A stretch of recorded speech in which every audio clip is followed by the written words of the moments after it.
इस वीडियो में हम लोग दोस्तों बात करेंगे security exchange board of India के बारे में, जिसको हम कहते हैं सेबी।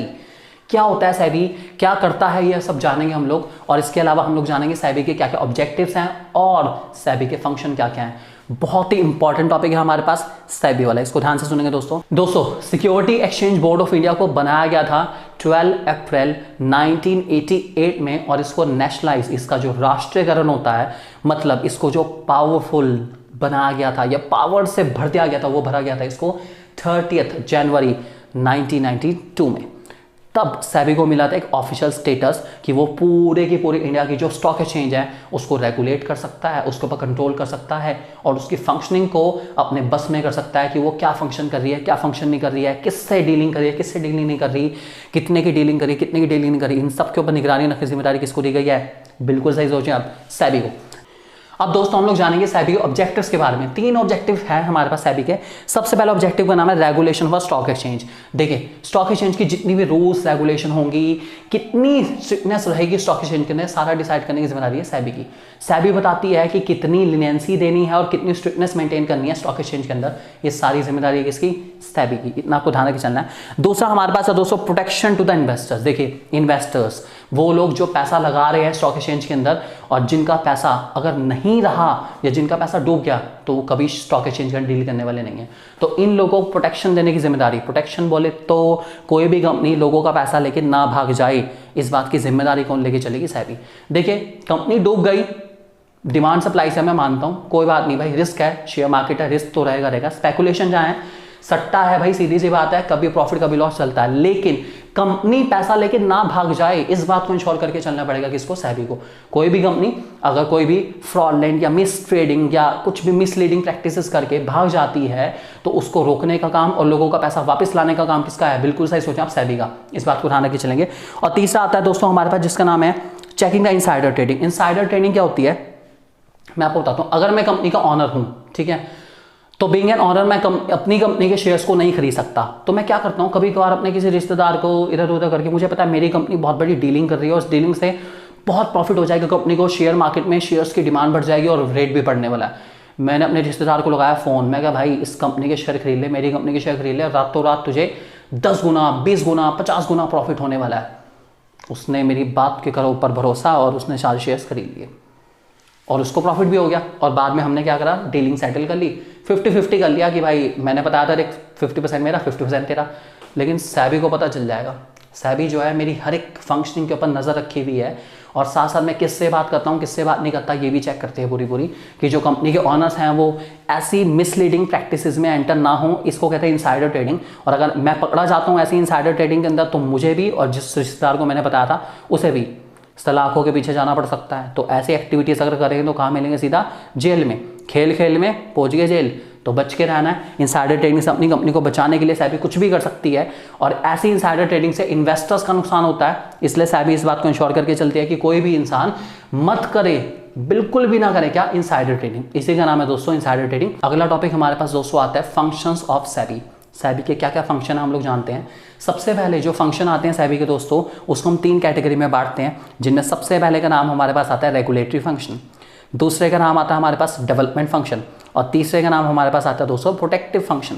सबसे पहले हम लोग और आप बात करेंगे रेगुलेटरी फंक्शंस के बारे में, जिनमें सबसे पहला पॉइंट आपको यहाँ नजर आ रहा है, ध्यान से पढ़ते हैं इसको। पहला पॉइंट हमारे पास दोस्तों इसके अंदर रजिस्ट्रेशन ऑफ ब्रोकर एंड सब brokers and other players in the market. देखिए, जितने भी ब्रोकर्स हैं और ब्रोकर के नीचे काम करने वाले सब ब्रोकर्स हैं, इन सब का रजिस्ट्रेशन कराना कंपलसरी है।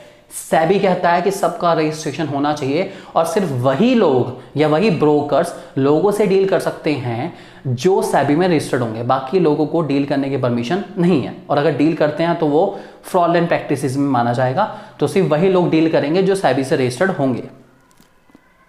दूसरा point that is regulation of collective investment schemes and mutual fund. देखिए, म्यूचुअल फंड आप लोग जानते हैं कि बहुत सारे लोग मिलकर पैसा लगाते हैं, हम किसी कंपनी को पैसा देते हैं, जैसे ICICI है, HDFC और ये आगे म्यूचुअल फंड में पैसा लगाती हैं। सबका पैसा इकट्ठा करके किसी कंपनी के शेयर्स में लगाती है और that is called mutual fund.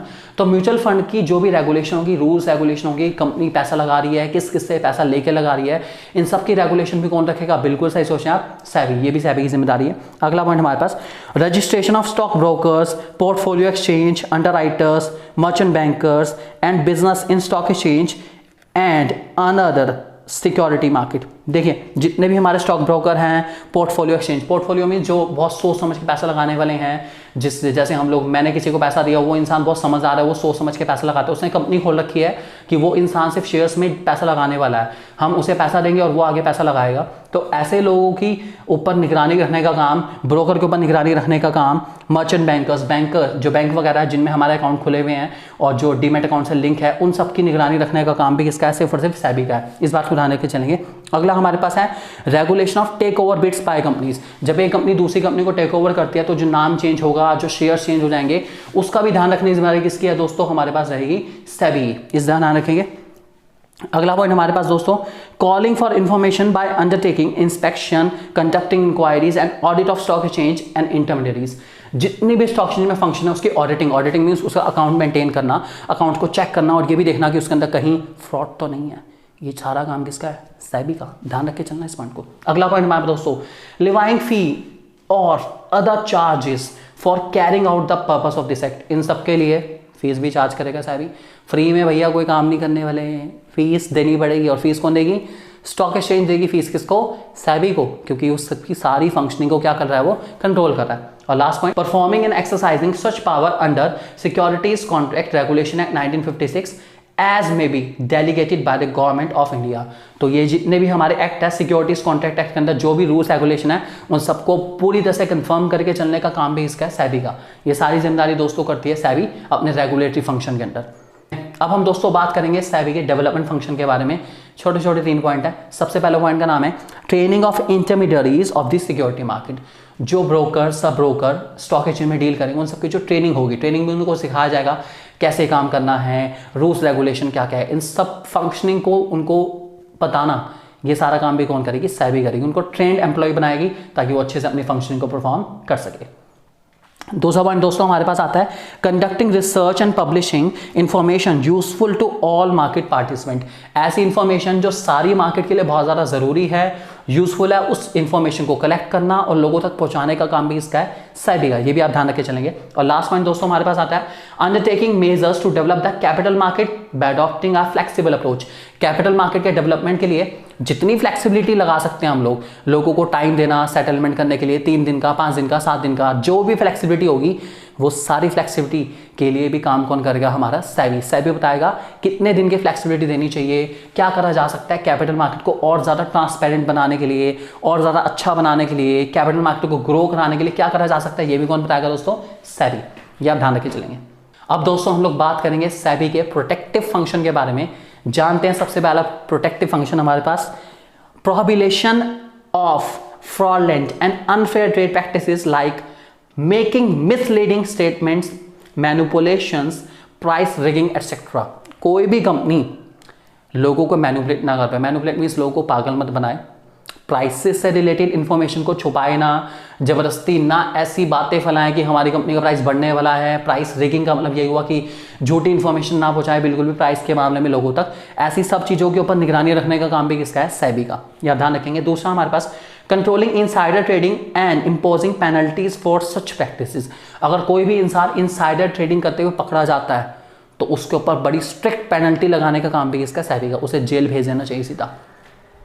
तीसरा, undertaking step for investor protection. Investors को प्रोटेक्ट करने की जिम्मेदारी भी किसकी है? सेबी की है। ये बहुत इंपॉर्टेंट है क्योंकि इन्वेस्टर्स ही है जो पैसा लगा रहे हैं और बिना पैसे के कैपिटल मार्केट कुछ नहीं है। अगर बाय चांस कैपिटल मार्केट में से पैसा चला गया तो कुछ नहीं बचेगा भाई। इसलिए बहुत ज़रूरी है कि मेरे जो इन्वेस्टर्स हैं वो हमेशा सेफ फील करें और अपने मन से लगाएं पैसा और अच्छे से डील कर पाएं। और लास्ट पॉइंट दोस्तों हमारे पास आता है जिसका नाम है promotion of fair practices and code of conduct in the securities market.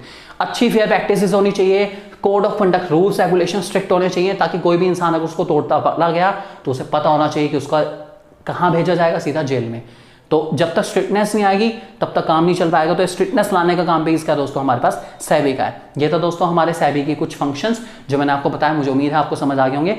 अगर आपको अच्छा लगा तो वीडियो को लाइक करिए, शेयर करिए सभी लोगों के साथ और चैनल को सब्सक्राइब करना बिल्कुल मत भूलिए। थैंक यू दोस्तों।